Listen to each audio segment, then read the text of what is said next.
What's going on out there? Your boy Ja Island 13 here.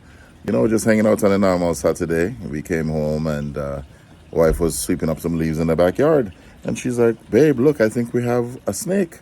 I said, snakes, that's impossible. Next thing we knew, we had some friends here consummating in our backyard. Some lizards. Can you believe it?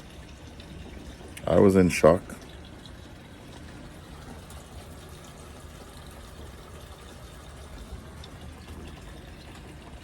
Apparently, the male lizard will bite on the head of the female lizard to tell it how strong it is, and they latch together for an unknown amount of time.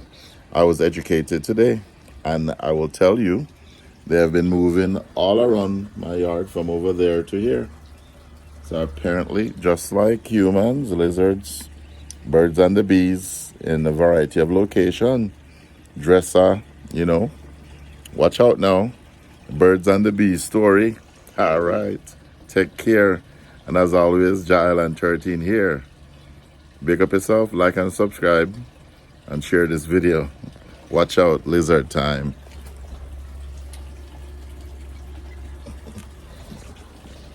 Later.